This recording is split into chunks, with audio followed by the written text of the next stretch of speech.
Quando a gente compara pasto com o confinamento, eu tenho que falar o seguinte. Em algumas regiões do Brasil, como por exemplo a região norte, tem lá situações de muito pasto, de muita chuva, de uma exuberância de pasto. Então, se eu for fazer um semi-confinamento com uma ração muito bem feita, muito balanceada a pasto, naquela realidade lá, vai funcionar. Por quê? Porque no semi-confinamento, o pasto é muito importante. E pasto só funciona se tiver duas coisas. Três. Primeiro delas, uma boa correção, uma boa adubação. Uma terra boa ajuda bem, né? Mas uma boa correção, um bom manejo de pastagem. Sem saber colher pasto, quando a gente fala em colher pasto, significa o seguinte: adubar, ele cresce e você tem um número certo de animais para colher pasto. Então, colher pasto é muito importante. E a terceira parte é chuva.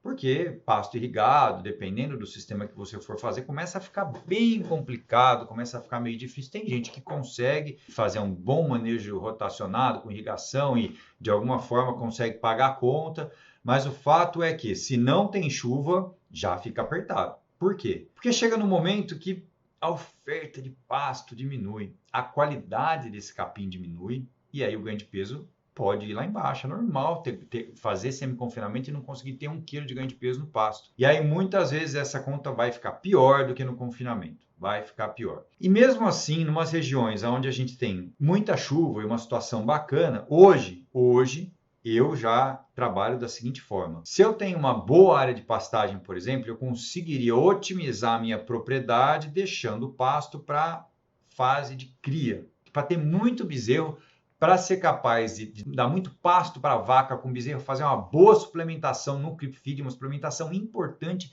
fazer esse bezerro desenvolver absurdamente, e aí na hora que eu desmamar ele vai estar bem pesado lá, com 8 arrobas ou mais, e aí esse bezerro vai para uma recria, continua no pasto, numa recria intensiva durante um curto período de tempo, e aí esses animais vão para o coxo, e eu fecho o ciclo com um animal precoce, com uma carne com uma qualidade impressionante. Então, pensa uma coisa comigo, pasto é imprescindível para as categorias que você não consegue fazer sem pasto. Por exemplo, cria não dá para fazer sem pasto de uma forma viável. Recria, no curto período que ela precisa acontecer, também eu vou precisar de pasto.